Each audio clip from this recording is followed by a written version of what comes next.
Kemudian Paulus meninggalkan Athena, lalu pergi ke Korintus. Di Korintus ia berjumpa dengan seorang Yahudi bernama Aquila yang berasal dari Pontus. Ia baru datang dari Italia dengan Priscilla, istrinya, karena Kaisar Claudius telah memerintahkan supaya semua orang Yahudi meninggalkan Roma. Paulus singgah ke rumah mereka. Dan karena mereka melakukan pekerjaan yang sama, ia tinggal bersama-sama dengan mereka. Mereka bekerja bersama-sama karena mereka sama-sama tukang kemah. Dan setiap hari Sabat, Paulus berbicara dalam rumah ibadat dan berusaha meyakinkan orang-orang Yahudi dan orang-orang Yunani.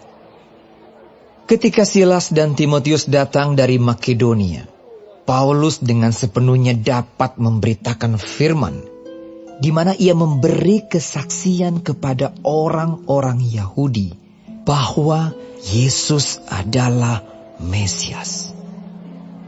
Tetapi ketika orang-orang itu memusuhi dia dan menghujat, ia mengebaskan debu dari pakaiannya dan berkata kepada mereka, "Biarlah darahmu tertumpah ke atas kepalamu sendiri. Aku bersih, tidak bersalah. Mulai dari sekarang aku akan pergi kepada bangsa-bangsa lain." Maka keluarlah ia dari situ, lalu datang ke rumah seorang bernama Titius Justus, yang beribadah kepada Allah, dan yang rumahnya berdampingan dengan rumah ibadat. Tetapi Krispus, kepala rumah ibadat itu, menjadi percaya kepada Tuhan bersama-sama dengan seisi rumahnya, dan banyak dari orang-orang Korintus yang mendengarkan pemberitaan Paulus menjadi percaya dan memberi diri mereka dibaptis. Pada suatu malam, berfirmanlah Tuhan kepada Paulus di dalam suatu penglihatan. "Jangan takut, teruslah memberitakan firman, dan jangan diam. Sebab aku menyertai engkau, dan tidak ada seorang pun yang akan menjamah dan menganiaya engkau, sebab banyak umatku di kota ini." Maka tinggallah Paulus di situ selama 1 tahun 6 bulan, dan ia mengajarkan firman Allah di tengah-tengah mereka. Akan tetapi, setelah Galio menjadi gubernur di Akhaya, bangkitlah orang-orang Yahudi bersama-sama melawan Paulus, lalu membawa dia ke depan pengadilan. Kata mereka, "Ia ini berusaha meyakinkan orang untuk beribadah kepada Allah dengan jalan yang bertentangan dengan hukum Taurat." Ketika Paulus hendak mulai berbicara, berkatalah Galio kepada orang-orang Yahudi itu, "Hai orang-orang Yahudi, jika sekiranya dakwaanmu mengenai suatu pelanggaran atau kejahatan, sudahlah sepatutnya aku menerima perkaramu. Tetapi kalau hal itu adalah perselisihan tentang perkataan atau nama atau hukum yang berlaku di antara kamu, maka hendaklah kamu sendiri mengurusnya. Aku tidak rela menjadi hakim atas perkara yang demikian." Lalu ia mengusir mereka dari ruang pengadilan. Maka orang itu semua menyerbu Sostenes, kepala rumah ibadat, lalu memukulinya di depan pengadilan itu. Tetapi Galio sama sekali tidak menghiraukan hal itu. Paulus tinggal beberapa hari lagi di Korintus. Lalu ia minta diri kepada saudara-saudara di situ dan berlayar ke Syria. Sesudah ia mencukur rambutnya di Kengkrea karena ia telah bernazar. Priscilla dan Aquila menyertai dia. Lalu sampailah mereka di Efesus. Paulus meninggalkan Priscilla dan Aquila di situ.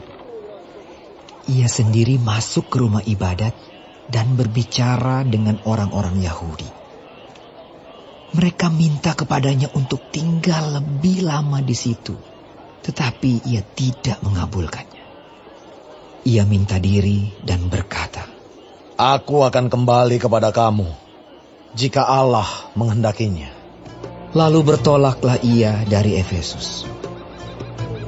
Ia sampai di Kaisarea dan setelah naik ke darat dan memberi salam kepada jemaat, ia berangkat ke Antiokhia.